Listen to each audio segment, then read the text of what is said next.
કાલથી તો જોબ ઉપર નહીં જાય. અચ્છા, તો ઘર કોણ ચલાવશે? તમે? જોબ તો તમારી પાસે છે નહીં. મેં જોબ ગોતી લીધી છે. પણ હું જોબ નથી મૂકવાની. કેમ, તારું મન બીજે લાગી ગયું? મોઢું સંભાળીને વાત કરજો મારી સાથે. એ કોણ હતો તું હસી હસીની સાથે વાત કરતી હતી, હાથ પકડીને વાત કરતી હતી? બોસ હતો ઈ મારો. તો એને કે ને લિમિટમાં રહી. લિમિટ ક્રોસ શું કામ કરે છે? તમુ રાડો ના નાક પલક. મેં જોબ ગોતી લીધી છે, કાલથી તારે જોબ ઉપર નથી જવાનું. હું જોબ નહીં મૂકું, હું જોબ ઉપર જઈશ. મારું પ્રમોશન થવાનું છે.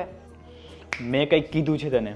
સાંભળો તમુ, મારો પગાર પણ બહુ સારો છે અને મારી જોબ પણ બહુ સારી છે, તો હું જોબ નહીં મૂકું.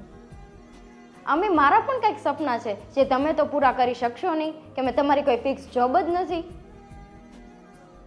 એટલા માટે કાલથી હું જોબ ઉપર જઈશ ને જઈશ.